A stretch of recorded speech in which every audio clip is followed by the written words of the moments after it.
You okay, Michael? Mm-hmm. Take a deep breath. Happy birthday to Mike. Happy unbirthday. So,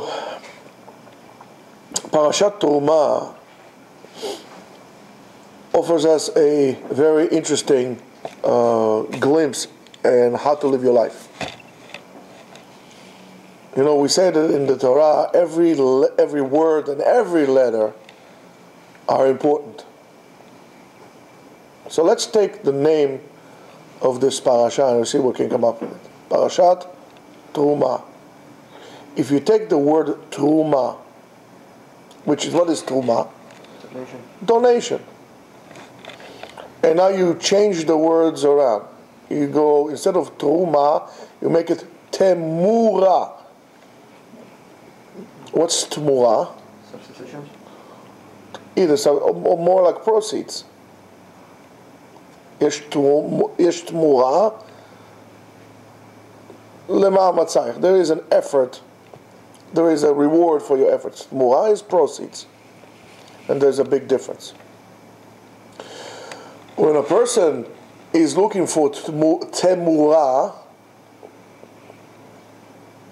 he's looking to get, to receive. When a person is doing terumah, he is giving. Comes the Torah and tells us, don't live life and looking for rewards. Live life in a way to give. People are looking for, they make the decisions of who are their friends or what job they'll take and so on and so forth, not based on common sense or higher values. They're looking, for example, let me see, if I'll be friends with Moshe, what would I get out of this relationship? Would I get fame, glory, power, honor? If I get this job, what would this job pay me more? You're never looking, and of course, operating like this is operating out of a deficit. It's out of weakness. Because I, as myself, I am not good enough. Therefore, I'm only hanging around people that I could benefit from. They would complete what I feel I don't have. I'm not making my decision of which job would I get based on what I could contribute, what I really want to do. I'm looking on how will this job serve me. I'm always looking at the world from the half-empty cup perspective.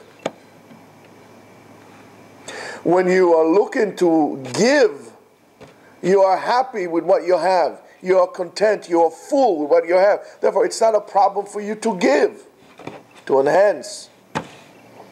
A person that gives a lot is a person who is very happy with what he has. He is one of them.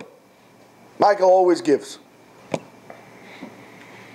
He gives. He likes to give. And that is this is a tremendous gift to be able to, as they say, I'm not talking about being a spender, an irresponsible spender. I'm looking at a person, at the quality of a person that has this happiness to give, not happiness to spend, because spending you're spending on yourself. Happiness to give. He's looking for himself to give. He never thinks only about himself. He thinks about everybody. He wants to give all the time. That's a very wealthy person, because he's coming from a whole perspective. A person who only give if I get something, okay, I'll give you this, what do you give me in return, is a very bitter person who is not happy, does not feel whole and complete. Excuse me. This is the problem when you come to get married. What am I looking to get out of this relationship? Many people look at the person, how would this person make me better? It's all of what I'm looking to get out of this relationship. Not looking at it as this is an opportunity. Is this person would allow me to give? What could I give and contribute to this relationship? The other person should have it as well. Then you have a chance to build something. Imagine you're building, I don't know, you're putting a sidewalk, you're pouring cement. The guy says, they don't need 4 inches of cement. I'll take a little bit for myself. I'll keep it to myself just in case. I'll take some. Eventually you're going to have a sidewalk that is going to be paper thin. Give extra. Comes the Torah and tells you, look at life from the whole, from a complete. You have. I love this trait by Native Americans. That the less you have, the more you have. Give it. You like it? Go ahead and take it. No problem. Take it. For us, it's just the other way around. I don't know. I'll give it to you. Take it. Freebies. Oh, we all love freebies. Samples. I mean, for me, it's, for keeping kosher, it's easier in that matter. But even if you go to a kosher supermarket and they give you free samples, please, sir, it's a sample of. Deliberately, I don't take it. I don't want to get used to get freebies. I'll get addicted. I want to be able to say, no, it's okay. I'm happy. I'm not hungry. I don't have any need to take a freebie. Why should I? Everybody likes a freebie. I try to stay away from them. If you go ahead and you say, what could I give? Right? Even for a yeshiva. How many bachurim in the yeshiva said, what could I give for myself for the yeshiva to become stronger? How could I give for myself? What could I do to make it better? They gave me what they gave me. I'm out of here. Goodbye, good luck. I don't care.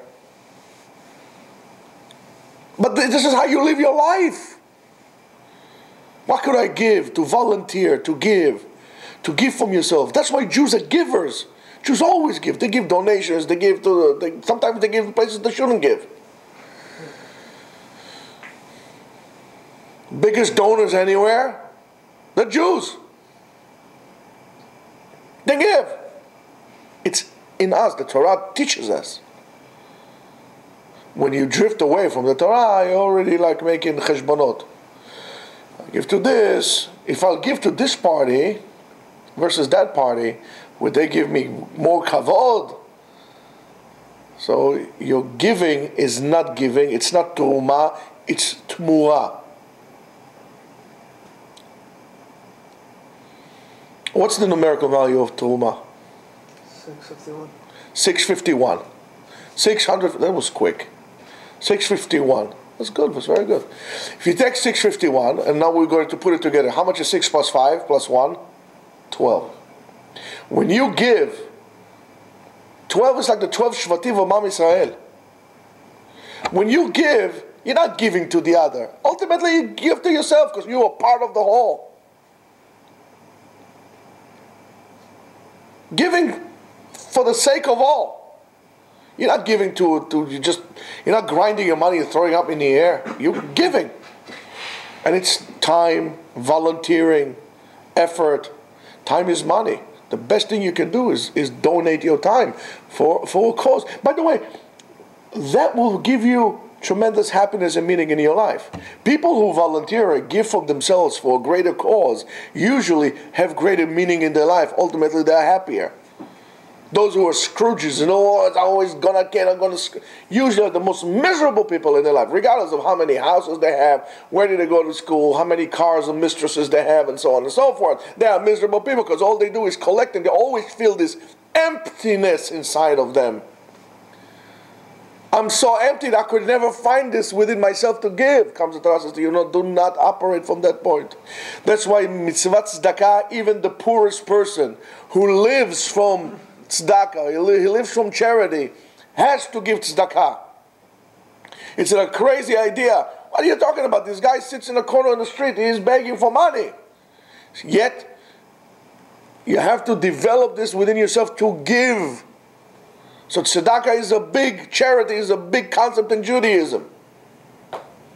I think it's the first religion on earth that instituted the act of giving, charity. The Muslims took it from Judaism, like almost anything else that is good. But look, even if you talk like this, yes, Judaism had affected Islam as well, with the act of giving. Good coffee, by the way. A little weak, but not bad. Not your fault. Drink your coffee black, a little sweet. Taste the bitterness, but have the sweetness.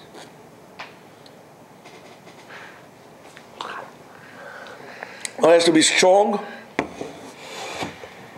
and warm. Good. Don't drink coffee with milk. That's for liberals. No, you can laugh, it's okay. Laughing is good.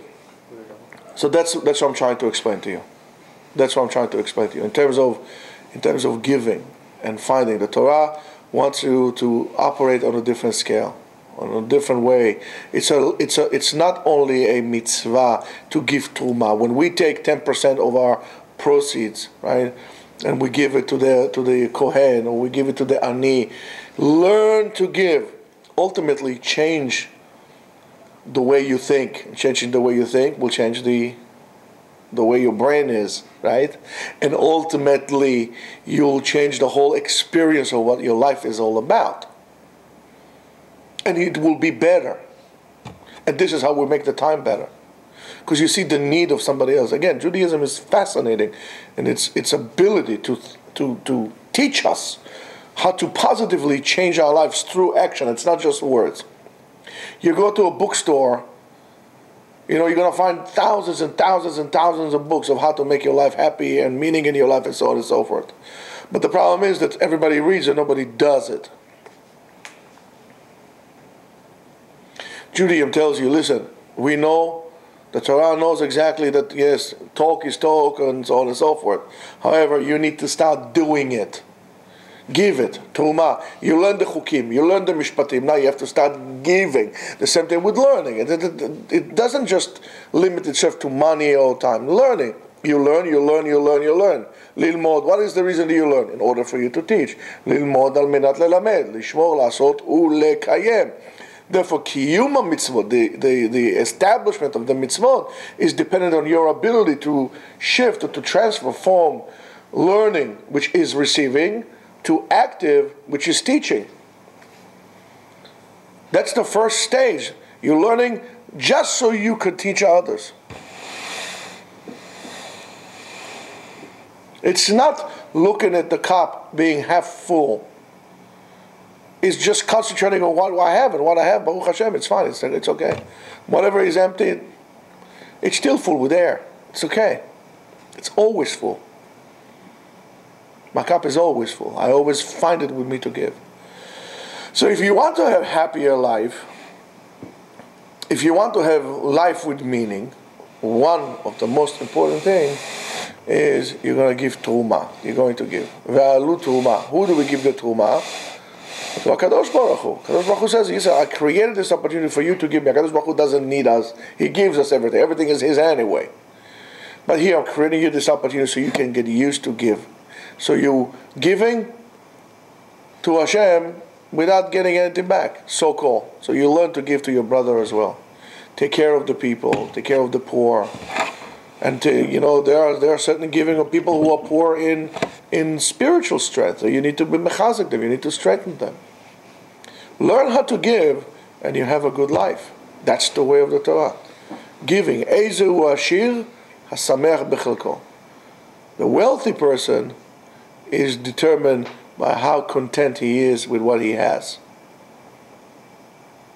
And that is the outlook. Shabbat Shalom. Rosh Chodesh Tov.